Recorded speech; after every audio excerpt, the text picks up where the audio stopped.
Welcome to 24 Technologies. Our today's topic is DNS. First of all, what is DNS? DNS stands for Domain Name Systems. Domain Name Systems. Domain Name System. Okay, DNS stands for Domain Name System. First of all, what is domain name? Domain name అంటే ఏంటి? దాని గురించి తెలుసుకునే బదులు దాని గురించి first మనం domain name అంటే ఏది అని తెలుసుకోవడానికంటే ముందు first of all domain name అంటే ఏంటి? డొమైన్ నేమ్ అంటే మనం యూజ్ చేసే www.google.com, www.24tech.com వీటినన్నింటినీ మనం ఏమని కాల్ చేస్తామంటే డొమైన్ నేమ్స్. వాట్ ఎవర్ ఎన్నైనా ఉండొచ్చు, వీటిని మనము డొమైన్ నేమ్స్ అని చెప్పేసి కాల్ చేస్తాం. ఈ డొమైన్ నేమ్స్ మనకు హ్యూమన్ ఫ్రెండ్లీ ఏవైతే ఉన్నాయో, మనం ఏవి నెంబర్స్ ఎక్కువ గుర్తుపెట్టుకోవాలనుకుంటున్నామా, మనము నెంబర్స్ ఎక్కువ గుర్తుపెట్టుకోగలమా ఆర్ నేమ్స్? ఈ రెండింటిలో నేను ఎక్కువ ఏది గుర్తుపెట్టుకోగలుగుతాను? ఈ నెంబర్స్ కానీ నేమ్స్ కానీ రెండింటిలో ఏది గుర్తుపెట్టుకోవాలి? నేను యాజ్ ఎ హ్యూమన్ బీయింగ్ నాకు నేమ్స్ అనేటివి ఫ్రెండ్లీగా ఉంటాయి ఆ నెంబర్స్ కంటే. ఏదో ఒక్క నెంబర్ అంటే ఒక ఐపీ అడ్రస్ అంటే గుర్తుపెట్టుకోవాలనుకుంటాను, కానీ ప్రతి ఒక్క ఐపీ అడ్రస్ నేను గుర్తుపెట్టుకోలేను. ఈ డొమైన్ నేమ్ ఏదైతే ఉందో, లైక్ google.com అని, 24tech.com అని, లైక్ ఇంకా ఏవి amazon.com, flipkart.com, snap.com ఇలాంటివి ఏవైతే ఉన్నాయో ప్రతి ఒక్కదానికి ఒక డెడికేటెడ్ ఐపీ అడ్రస్ అనేది వాళ్ళు అసైన్ చేసుకొని ఉంటారు. ఓకే, అవి పర్చేజ్ చేసుకుంటారు ఆ నేమ్ కానీ అది. దెన్ ఈ డొమైన్ నేమ్ ఏదైతే ఉందో ఇది నాకు అర్థమవుతుంది, బట్ నా ఇంటర్నెట్ నా పీసీకి ఇది అర్థమవుతుందా? నా పీసీకి నాకు ఏమర్థమవుతాయి? ఓన్లీ నాకు ఏమర్థమవుతాయి? జీరోస్ అండ్ వన్స్ ఇవి రెండే అర్థమవుతాయి కదా. కాబట్టి అది ఏం చేసుకుంటుంది అంటే binary to decimal, decimal to binary. ఆ తర్వాత ఆ నెంబర్ ఏదైతే వచ్చిందో ఆ నెంబర్ను నేను డొమైన్ నేమ్కు మ్యాప్ చేసుకుంటాను. ఓకే, అవి ఏ రకంగా అనేది మనం కొద్దిగా డీప్గా డిస్కస్ చేద్దాం, మీకు అర్థమయ్యేలాగా మనం డిస్కస్ చేద్దాం. ఓకే, ఇది ఒక సింపుల్గా చెప్పాలంటే post name to IP addresses translates post names to IP addresses అని కూడా మనం చెప్పచ్చు. ఐపీ అడ్రసెస్ ఏం చేస్తుంది? ట్రాన్స్లేట్ చేస్తుంది. అండ్ డిఎన్ఎస్ వచ్చేసి మనం ఇంకా ఏమని కాల్ చేయొచ్చు అంటే మన ఇంటర్నెట్కు ఒక బ్యాక్ బోన్ లాగా పనిచేస్తుంది. DNS is the back bone of the internet అని కూడా మనము చెప్పచ్చు. దీంతో పాటు దీనికి ఒక హైరారికీ అని చెప్పేసి కూడా ఉంటుంది. దీంతో పాటు ఒక హైరారికీ అంటే ఏంటి అంటే ప్రాపర్గా స్టెప్ బై స్టెప్ అని చెప్పేసి. నాకు వీటిలో ఏముంటాయంటే .com అని చెప్పేసి ఒక హైరార్కీ అంటే ఫస్ట్ వన్. ఆ తర్వాత example.com అని చెప్పేసి తీసుకుంటున్నాం, example.com. ఆ తర్వాత ఏం తీసుకుంటున్నానంటే www.example.com. ఇంకా ఏం తీసుకోవచ్చు అంటే api.example.com. ఈ రకంగా అది ఫాలో అవుతుంది. అన్నింటిలో .com ఉంది కదా సార్, మరి example.com ఏంది, www.example.com ఏంది, api.example.com అంటే ఏంటంటే ఈ ఎగ్జాంపుల్ అంటే ఎగ్జాంపుల్ అని కాదమ్మా, ఇక్కడ మీరు పర్చేస్ చేసే డొమైన్. లైక్ 24tech అనేది మీరు పర్చేస్ చేస్తున్నారు, లేకపోతే గూగుల్ వాడి దగ్గర ఏముంటుంది గూగుల్, అమెజాన్ వాడి దగ్గర అమెజాన్. ఈ రకంగా ఏవైతే ఉంటాయో ఈ ఎగ్జాంపుల్ ప్లేస్లో ఇవి ఉన్నట్టు. ఎగ్జాంపుల్ అంటే బ్లైండ్గా ఎగ్జాంపుల్ అని చెప్పేసి అనుకోకండి. అండ్ ఫస్ట్ .com అనేది ఇది ఏదైతే ఉందో దిస్ ఈజ్ మై రూట్. ఆ తర్వాత నువ్వు example.com అని, తర్వాత www.com అని చెప్పేసి అండ్ api.example.com అనేవి అవన్నీ హైరారికీ. అంటే ఫస్ట్ ఇక్కడ సెర్చ్ చేసుకుంటుంది, ఇక్కడ సెర్చ్ చేసుకుంటుంది, ఆ తర్వాత ఇక్కడికి వస్తుంది, ఆ తర్వాత ఇక్కడికి వస్తుంది, ఆ తర్వాత ఇక్కడికి వస్తుంది. అవి ఏ రకంగా వస్తాయి అని చెప్పేసి మనము నెక్స్ట్ స్లైడ్లో మనం చూద్దాం. అండ్ ఇంకా డొమైన్ నేమ్ రిజిస్టర్లో నాకు ఏవే ఉంటాయి? ఒక డొమైన్ నేమ్ను పర్చేస్ చేయాలి అనుకున్నాం, డొమైన్ నేమ్ రిజిస్టర్. ఏమంటాము? Domain name registrar. Domain registrar. వీటిలో మీరు పర్చేస్ చేయాలి. లైక్ ఏదైనా పర్చేస్ చేస్తేనే కదా మీకు వచ్చేది. లైక్ ఈవెన్ గూగుల్ వాడైనా కూడా పర్చేస్ చేయాల్సిందే. www.google.com అనేది పర్చేస్ చేయాల్సిందే. ఇవి మార్కెట్‌లో మనకు ఎక్కడ అవైలబుల్‌లో ఉంటాయి. మీరు రెగ్యులర్‌గా అడ్వర్టైజ్మెంట్స్ చూస్తూ ఉంటే గోడాడీ అని చెప్పేసి ఒకటి వస్తుంది. గోడాడీ. గోడాడీ అనేది చూసింటారు. ఓకే. వీడేం చేస్తుంటాడు? ఈ వెబ్‌సైట్స్‌ను మనకు సేల్ చేస్తూ ఉంటాడు. లైక్ www.raghuveer.com అనుకుందాం. raghuveer.com. నేను డైరెక్ట్‌గా ఇది యూజ్ చేసుకోవాలంటే యూజ్ చేయలేను. నేనేం చేయాలి? వీడి దగ్గర నుండి నేను పర్చేస్ చేయాల్సి ఉంటుంది గోడాడీ. ఇలాంటి గోడాడీ వాళ్ళు ఇంకా మార్కెట్‌లో ఉన్నారంటే యెస్. అమెజాన్ రౌట్ 53. అమెజాన్ రౌట్ 53 అనేవాడు కూడా నాకు మార్కెట్‌లో ఇలాంటివి. ఓన్లీ ఇద్దరే ఉన్నారంటే ఇలాంటి వాళ్ళు చాలా మంది ఉన్నారు మార్కెట్. వాళ్ళ దగ్గర మనం పర్చేజ్ చేస్తాం. ఎక్కడైతే నాకు బెస్ట్ ప్రైస్ దొరుకుతుందో, ఎక్కడైతే చీప్‌గా దొరికి ఫీచర్స్ దాంట్లో ఎక్కువ ఉంటాయో, దాన్ని అక్కడ నేను పర్చేజ్ చేస్తాను. లైక్ మీరు 1 ఇయర్ మినిమమ్ అయితే 1 ఇయర్ ఉంటుంది. 1 ఇయర్, 2 ఇయర్స్, 3 ఇయర్స్ లేకపోతే 10 ఇయర్స్ ఈ రకంగా పర్చేజ్ చేసేదాన్ని బట్టి అంటే మీరు డిస్కౌంట్స్ కూడా డిస్కౌంట్స్ అనేటివి కూడా వాళ్ళు మనకు ప్రొవైడ్ చేస్తారు. ఫస్ట్ అయితే మనము ఓన్‌గా యాస్ ఎ ఎండ్ యూజర్ నాకు ఒక డొమైన్ కావాలి అనుకుంటే I have to purchase that domain from ఎక్కడ నుండి? లైక్ గోడాడీ, రౌట్ 53 ఇక్కడ నుండి. ఇలాంటివి కాకుండా వెబ్‌సైట్‌లు చాలా ఉంటాయి సేల్ చేసేవాళ్ళు. అక్కడ పర్చేజ్ చేసుకుంటాను. అండ్ నేను ఒకసారి పర్చేజ్ చేసిన తర్వాత చేయకముందైనా, చేసిన తర్వాతైనా నాకు దాంట్లో వాడు ఏవేవి ఇస్తాడు, ఏ రికార్డ్స్ ఉంటాయి అని చెప్పేసి కూడా మనము తెలుసుకుందాం. ఏవేవి వాడు నాకు ప్రొవైడ్ చేస్తున్నాడంటే డిఎన్ఎస్ రికార్డ్స్‌లో ఏమేమి ఉంటాయంటే ఏ అండ్ ఏ ఇవి and C name and name servers ఇవన్నీ నాకు ప్రొవైడ్ చేస్తాడు. ఇలాంటివి ఇంకా ఎక్కువ రికార్డ్స్ ఉంటాయి. ఈ ఏ అనేది ఏది అంటే నువ్వు IPv4 వర్షన్ 4 IPv4 యూజ్ చేస్తుంటే నువ్వు ఆ రికార్డ్ ఏది డిఎన్ఎస్ రికార్డ్స్‌లో ఏలో పెట్టాల్సి ఉంటుంది. IPv4 యూజ్ చేస్తే. Then what about this? ఇది ఏది అంటే IPv6 ఈ నేమ్ సర్వర్స్, సి నేమ్స్ మనం తర్వాత నిదానంగా డిస్కస్ చేద్దాం. ఫస్ట్ రోజే అన్ని అవసరం లేదు. అండ్ ఇంకా నాకేముంటాయంటే జోన్ ఫైల్స్ అని చెప్పేసి ఉంటాయి. జోన్ ఫైల్స్‌లో ఏముంటుంది అంటే డిఎన్ఎస్ రికార్డ్స్ మొత్తము అక్కడ పెట్టుకొని ఉంటుంది. ఏవి మెయింటైన్ చేస్తుంది ఇది? DNS records. డిఎన్ఎస్ రికార్డ్స్ అన్ని ఈ జోన్ ఫైల్స్‌లో నాకేమై ఉంటాయి? సేవ్ అయ్యి ఉంటాయి. అండ్ ఇంకా టాప్ లెవెల్ డొమైన్స్ ఏమన్నా ఉన్నాయి. నేను .com గురించి మాట్లాడాను కదా! ఆ .com లాగా .com అనే దానిలాగా ఇంకా ఎన్ని top level domains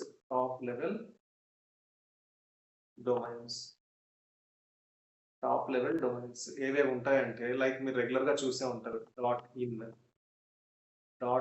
.co.in, .org organisation, .gov government వాళ్ళు ఇవి ఎక్కువ యూజ్ చేస్తూ ఉంటారు.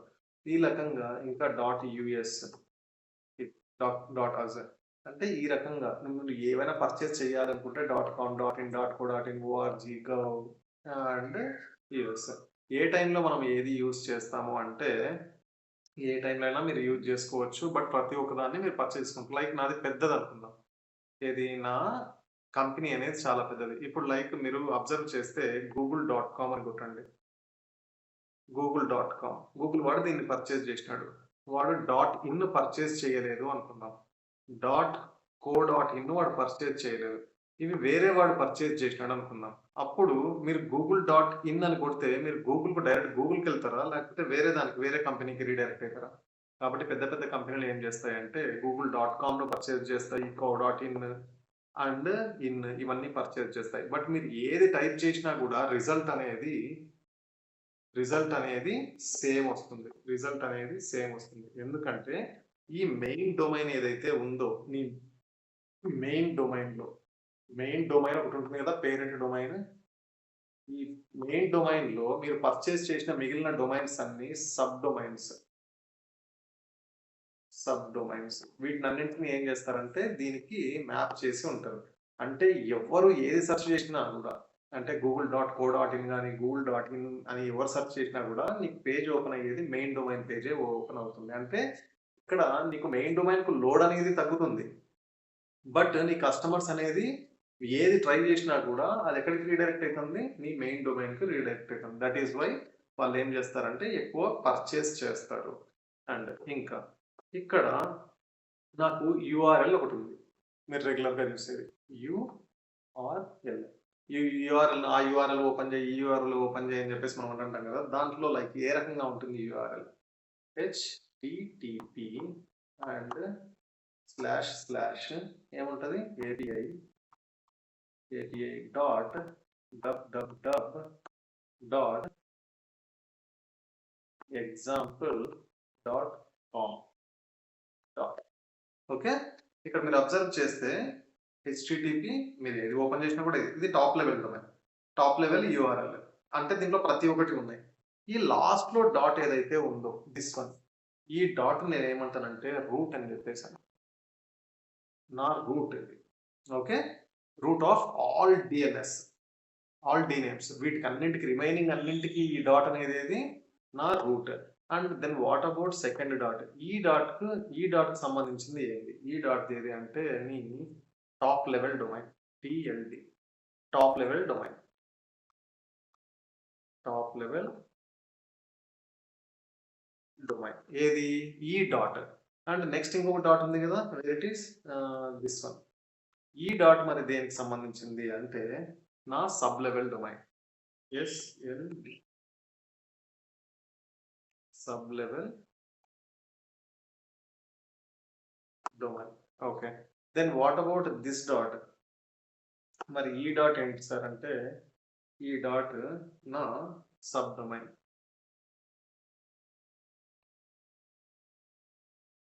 This is my sub domain. And then what about this, ఇంకోటి ఉంది కదా ఇక్కడ, దెన్ వాట్ అబౌట్ దిస్, ఇది వచ్చేసి నా HTTP అనేది నా protocol. Which type of protocol you are going to use is that HTTP or HTTPS అంటే ఎన్క్రిప్ట్ అయ్యి ఉంటుంది. ఓకే, అంటే HTTP యూజ్ చేయడానికి నీకు SSL సర్టిఫికేట్ అవసరం లేదు. అండ్ ఎన్క్రిప్షన్ మెథడ్ నువ్వు యూజ్ చేస్తున్నావు అంటే you have to purchase one encrypted certificate, that is SSL certificate. ఈ రకంగా మనకి ఇంకా ఇక్కడ కూడా ఒకటి ఉంది కదా, దిస్ వన్, ఇది మర్చిపోయినా, where it is API, this one. ఇది ఏంటి మరి అంటే FQDL, fully qualified domain name. Okay, fully qualified domain name అని చెప్పేసి sorry. Okay, fully qualified domain name. ఇక్కడ మీరు ఫస్ట్ ఏది, this one is my root and this one is my TLD and this one is my SLD and this one is my sub domain and this one is my FQDN, fully qualified domain name. And last but not least this one is my protocol number, అంటే దీన్ని అలో చేయాలి అని చెప్పేసి మనం పెట్టుకోవడం. This is DNS over view in deep గా. అంటే మీకు ఇది వింటే మీకు ఫస్ట్ ఆఫ్ ఆల్ మీకు అక్కడ ఏం జరుగుతుంది అని అర్థమవుతుంది. Okay right. అండ్ నెక్స్ట్ నేను ఇప్పుడు raghuveer.com అంటే raghuveer.com అని నేను సెర్చ్ చేసినప్పుడు ఆ బ్యాక్ ఎండ్ లో, అంటే నేను సెర్చ్ చేసేది ఎక్కడ, నా వెబ్ సర్వర్ లో, వెబ్ బ్రౌజర్ లో నేను సెర్చ్ చేస్తున్నా. అది వెబ్ సర్వర్కి ఎలా రీచ్ అవుతుంది అంటే నా లోకల్ DNS సర్వర్కి ఏ రకంగా రీచ్ అవుతుంది అనే దాని గురించి మనము డిస్కస్ చేద్దాం. ఓకే, నా వెబ్ సర్వర్కి ఏ రకంగా రీచ్ అవుతుంది అండ్ నా DNSకి ఏ రకంగా రీచ్ అవుతుంది అంటే ఇక్కడ మనం ఇప్పుడు వేసే ఒక డయాగ్రామ్ చూస్తే మీకు ఒక నాలెడ్జ్ వస్తుంది, అంటే ఒక ఐడియా వస్తుంది మినిమం. అదొకసారి చూడండి. ఇది నా వెబ్ సర్వర్ అనుకున్నాం, this is my web server. ఇది నా web browser, browser. This is my web browser. ఇక్కడ ఏది నేను నా బ్రౌజర్లో నేను సెర్చ్ చేస్తున్నా. ఓకే, ఇక్కడ నేను సెర్చ్ చేస్తున్నా. ఫస్ట్ నాకు ఒక రిక్వెస్ట్ వచ్చింది, ఒక వెబ్ సర్వర్ నుండి ఒక రిక్వెస్ట్ వచ్చింది ఏదో సెర్చ్ చేయమని చెప్పేసి, లైక్ example.com దాని ఐపీ అడ్రస్ 1.2.3.4 అని చెప్పేసి అనుకోండి. జస్ట్ నేను డమ్మీ తీసుకుంటున్నా. ఫస్ట్ ఏం వస్తుంది, నా వెబ్ సర్వర్ నుండి వెబ్ బ్రౌజర్కు ఒక రిక్వెస్ట్ వచ్చింది అనుకుందాం. ఏమని, బాబు నేను 1.2.3.4 అనే దాన్ని నేను సెర్చ్ చేయాలి, నాకు అవుట్పుట్ రావాలి అంటే దానికి అదే కదా అర్థమయ్యేది. మీరు example.com అని కొట్టినా దేనికోసం సెర్చ్ చేసుకుంటారు, దానికి example.com అర్థం కాదు, అది నీ డొమైన్ నేమ్. దానికి అర్థమైంది 1.2.3.4. అది ఏం చేస్తుంది అంటే ఫస్ట్ ఇక్కడ నీ లోకల్ డిఎన్ఎస్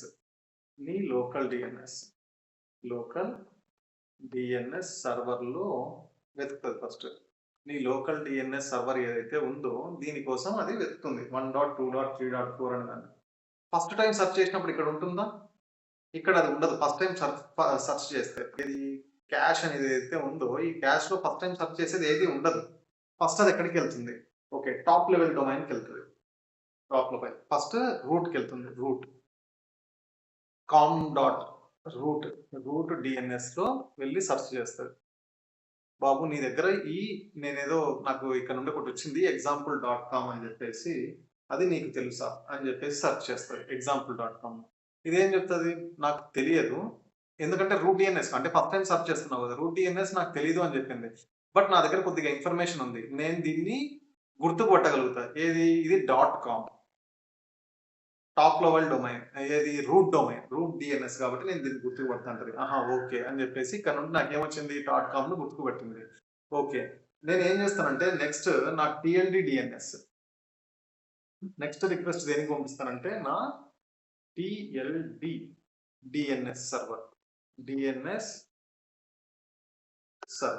టిఎల్డి అంటే ఏంటమ్మా, టాప్ లెవెల్ డొమైన్ కదా, టాప్ లెవెల్ డొమైన్. ఆ టాప్ లెవెల్ డొమైన్ కు నేనేం పంపిస్తా, బాబు నీకు ఇది తెలుసా అని చెప్పేసి మళ్ళీ ఇక్కడ పైన నేను రూట్ డిఎన్ఎస్ అడిగితే వాడికి .com అంటే .com అనేది తెలుసు అంట. నీకేమైనా దీని గురించి తెలుసా అంటే ఎస్ నాకు తెలుసు. ఎంతవరకు నాకు తెలుసు అంటే example.com వరకు నేను రికగ్నైజ్ చేయగలుగుతున్నా, దీన్ని example.com వరకు రికగ్నైజ్ చేయగలుగుతున్నా. బట్ పూర్తిగా నాకు దాని గురించి ఐడెంటిఫై చేయలేకపోతున్నా. బట్ నాకు కొంచెం .com వరకు నాకు తెలిసింది. ఇక్కడ ఏది ఫస్ట్ ఓన్లీ డాట్ వరకు తెలిసింది అండ్ ఇక్కడ .com వరకు తెలిసింది అని చెప్పేసి ఇది వీడికి రిప్లై పంపించింది. ఓకే రైట్, ఓకే .com అనేది నేను నెక్స్ట్ లెవెల్కి వెళ్తాను. ఇంకొకటి ఇక్కడ ఇంకొక సర్వర్ ఉంది నాకు. ఈ సర్వర్ ఏంటి, నాకు SLD DNS సర్వర్.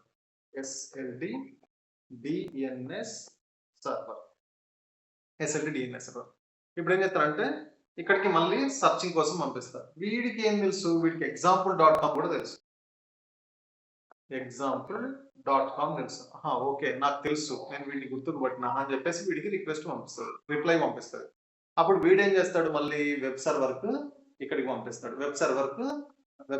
వెబ్ బ్రౌజర్లో సెర్చ్ చేయడానికి పంపించినప్పుడు ఇక్కడికి వస్తుంది. అంటే నీకు రెగ్యులర్గా సెర్చ్ చేసేటప్పుడు నీకు ఏమవుతుందంటే ఇక్కడ క్యాషీలో సేవ్ చేసుకొని పెట్టుకొని ఉంటాడు. ఆ రకంగా మనకు ఇక్కడ ఒకరు రికగ్నైజ్ చేసుకోవడం ఉంటుంది. ఫస్ట్ మళ్ళీ ఒకసారి చెప్తాను చూడండి ఓవర్వ్యూగా. ఫస్ట్ నువ్వు వెబ్ సర్వర్ నుండి ఒక వెబ్సైట్ ఏదైతే ఉందో లైక్ www.google.com అని దాన్ని సెర్చ్ చేస్తున్నావు అనుకో. ఆ రిక్వెస్ట్ ఎక్కడికి వచ్చింది, నా బ్రౌజర్లో నువ్వు సెర్చ్ చేసిన వెబ్ సర్వర్ నుండి. ఇక్కడ నుండి ఫస్ట్ నా లోకల్ డిఎన్ఎస్ ఏదైతే ఉందో ఆ లోకల్ డిఎన్ఎస్లో ఉందేమో చెక్ చేసుకున్నా, లేకుంటే ఫస్ట్ నేను ఎక్కడికి వెళ్తాను, నా రూట్ ఏదైతే ఉందో రూట్ డిఎన్ఎస్ సర్వర్స్ లో అక్కడ సెర్చ్ చేసుకుంటాను. అక్కడ నాకు దీని గురించి పూర్తిగా నాకు తెలియదు.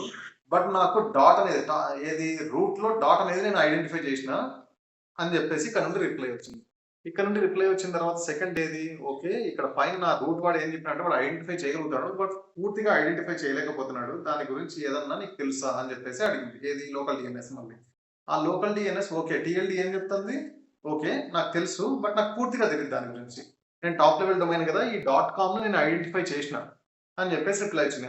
ఓకే .com వరకు అంటే ఇది ఉంది నా దగ్గర అని చెప్పేసి చూసుకొని మళ్ళీ లోకల్ డిఎన్ఎస్ ఎవరికి రిక్వెస్ట్ పంపించింది, నా ఎస్ఎల్డికి పంపించినప్పుడు ఎస్ఎల్డి నేను గుర్తుపట్టిన వీడిని example.com అంటే ఆ ఎగ్జాంపుల్ ప్లేస్ లో ఏదైనా పెట్టుకోండి, example.com లో నేను గుర్తుపట్టిన అని చెప్పేసి రిప్లై పంపించింది. రిప్లై పంపించిన తర్వాత వీడు ఎవడికి పంపిస్తాడు మళ్ళీ రిప్లై? ఇక్కడ అవుట్‌పుట్ ప్రింట్ చేస్తాడు. అవుట్‌పుట్ ఏమవుతుంది? ప్రింట్ అవుతుంది.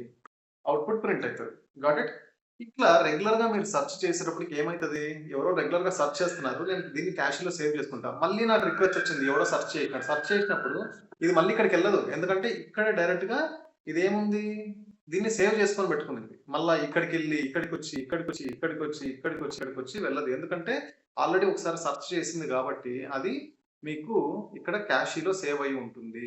మీరు సపోజ్ ఇక్కడ అబ్జర్వ్ చేస్తే ఎప్పుడైనా గూగుల్‌లో మీరు సెర్చ్ చేస్తున్నారనుకోండి. ఏమన్నా మీరు రెగ్యులర్‌గా చేసేటివి రీసెంట్‌లో గాని, అక్కడ మీకు కనిపిస్తుంటాయి గదా! మీరు జస్ట్ కర్సర్ అక్కడ పెట్టిన వెంటనే అంటే మీ క్యాష్‌లో అది లోడ్ అయ్యి ఉంది. సేవ్ అయ్యి ఉంది అని దాని అర్థం. Okay. This is a simple brief of DNS. ఎవరికైనా ఏమైనా డౌట్స్ ఉంటే నాకు పింగ్ చేయండి. అండ్ ఎవరైనా సబ్స్క్రైబ్ చేసుకునే వాళ్ళు సబ్స్క్రైబ్ చేసుకోండి. Thank you. Thank you very much.